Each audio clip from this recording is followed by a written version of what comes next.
We walk through these halls every day, never really knowing who's walked before us. Pam Iorio, Hulk Hogan, and even Mark Consuelos. People who changed their industry. People like Gil Thelen. We had great stuff in the press room. Where are you guys? The press room. We manufactured a beautiful newspaper. I think if you talk to people about me, or sort of you watch me operate, particularly in a public setting, sort of passion oozes out of me on things that matter to me. My expectations of myself and how I should perform have always been rather exuberant. One of the things I'm passionate about is customers and readers, and how we have got to be with them at all times, and by gosh, serving their interests. And so my passion for customers came by working for David Lawrence, who went on to become the publisher of the Miami Herald. As an editor, I was a coach. That's how I operate. Editor is coach, not editor as arbiter, not editor as punisher, not editor as know-all of agenda. It was the coaching approach, which basically is what you do when you teach well, is you coach your students. He really just got me to pause and to focus on what was most important that day. Either the story, the issue, whatever it was going on in the newsroom. But he would ask me every day, what are you being purposeful about? But he really taught me about visionary leadership, not to get too upset over the little things. And in a big newsroom, a lot of little things go wrong every day, every hour. But to really look at the bigger picture and what do we really want to say, next year this time. Really the big picture, not only the big journalistic picture, but just the big picture of, our strategy. He really taught me how to be strategic and not get too caught up in the details that didn't matter in the end. He's something of a father figure. I think that Gil looked at the newsroom as his family, and he tried his best to wrap his arms around that family. I was into change.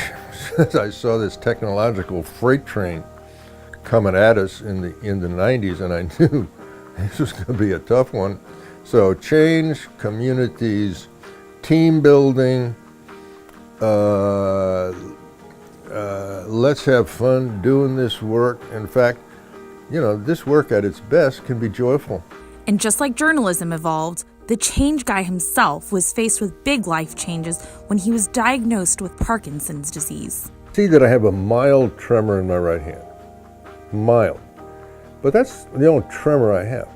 I have what is known as the non-motor, non-neuromuscular form of Parkinson's, wherein these ugly little Lewy bodies have landed in my brain in such a way that my autonomic nervous system is fragged.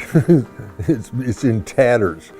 The single biggest travesty with Parkinson's disease patient care is this, that ordinarily, and this is 90+% of the time, when a person is diagnosed with Parkinson's, they're told basically this: okay, you have a treatable, progressive, but incurable disease.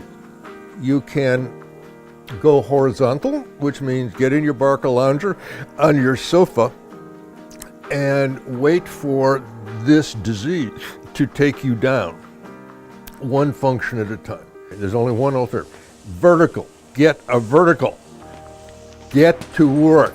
Get exercising. Push through the bad periods.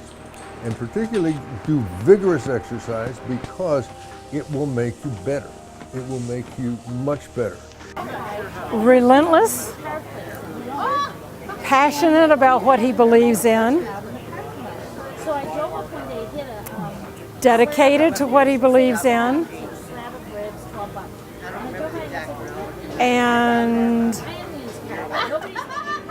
totally energetic. What I love about Gil is he is taking the fight against Parkinson's the same way he took that same passion and energy with the new convergence world and media. So he's just transferred it over to something different, and his voice, because he's such an incredible writer, is going to be used in writing and in speaking as long as he can about this hideous disease. And you know, I love that he can transfer that passion to another arena. And I think the Parkinson community, or Parkies as he calls them, is going to be all so much better for it, because they have Gil as a spokesperson, Gil as somebody who's going to be the soldier in the field against this battle. So I think that thing about Gil, he didn't let his journalism world just end. He just kind of moved it over to another arena where his voice is going to have meaning and purpose. It's heavy. I mean, it's a lot of emotion. I mean, because growing up, I was at home while he was at work and working with Tampa Bay, and it's great to see so many people affected in a great way by him. I mean, it shows he's had a lot of impact on this city. And, you know, I never saw that growing up. You know, I was always at home causing trouble, you know, going to school while he was out doing what he loved to do. And it's cool to see so many people come together and enjoy his presence and send him off, you know, give him a good farewell. He is passionate about everything that he does and that matters to him. He is also ever the teacher. You must be passionate, you must dedicate yourself, and you must be relentless in the pursuit of your goals. If you do, you will be successful. I think that quote summarizes Gil Thelen. Passionate, dedicated, and relentless, and without a doubt, a success. I'm much happier today than I was 10 years ago, 20 years ago. So Parkinson's, in a way, has been a blessing, because it's forced me to come to grips and figure out what exactly I want to be purposeful about. And I know what those things are.